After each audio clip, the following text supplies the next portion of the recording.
It's question and answer time, and I got lots of good questions this week from a school that I went to where I spoke to parents about how to talk about sex and relationships with their kids. This week's question is, can you help me explain where babies come from to my son?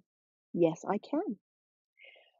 When I was 9, one of my 10-year-old friends actually explained how sperms and eggs come together to make babies. So you are doing a good job because you are ahead of the curve and you are making sure that your kid doesn't find out from a friend. Well done. First recommendation is you start off your sentence with the word because you're going to need to give the reason why you're having this conversation with your kid, because it might be coming out of the blue. So here's your question. Here's your sentence. Because I heard Sarah talking about how important it is for kids to know where babies come from. All right, so it's a because. And you can have a different because you're now 9, because you're now 6, because I was talking to Auntie Mary and she told me this was important, or because whatever. Okay, so a sentence starts with because. Then the next sentence starts with I realized that. So, because I heard Sarah talk about how important it is that kids learn where babies come from, I realized that I haven't had that conversation with you yet. So, can you tell me, what do you know about how babies are made? Okay, so that's a sentence that starts with I realized that. And when you're asking them what they know already, you're just trying to get an idea, and it doesn't matter. If you don't think that question would suit your kid because it might put them under pressure, don't ask that question. You can just launch into the information. Okay, so you can say babies are made from sperms and eggs. It has to be at least one sperm and at least one egg. And sperms are made in testicles and eggs are made in ovaries. And most of the time, men have testicles and women have ovaries. So the sperm needs to get to the egg, and that usually happens. The sperm can travel through the penis, and the penis can put the sperm into a vagina, right? And you can again qualify these statements with usually men have penises, usually women have vaginas, okay?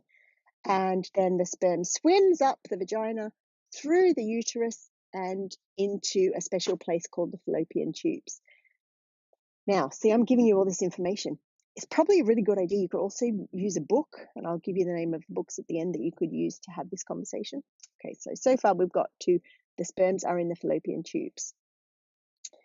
So the sperms are in the fallopian tubes and the egg comes into the fallopian tubes as well. And hopefully one of the little sperms is going to be able to join with an egg. And that is the beginning of how a baby is made. Then the egg and the sperm together, they come back down the fallopian tube and they make a home or a space, or they plant in the uterus. And the uterus is the place where a little group of cells slowly grows into a full-grown baby. And then you can say, after about 9 months, the uterus squeezes the baby in a very special way so that the baby slowly moves out of the uterus, down through the vagina and out into the world. The reason why I qualify that most men have testicles and most women have ovaries is because there are some men that don't have ovaries.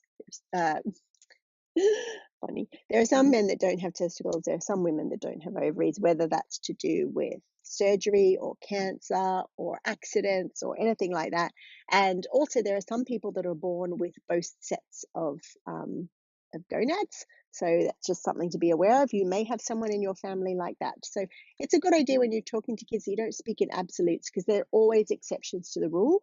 And your kid or someone they know might be one of the exceptions to the rule. So we just, when we're having conversations like this, we're always leaving options for slightly different things to happen or to exist.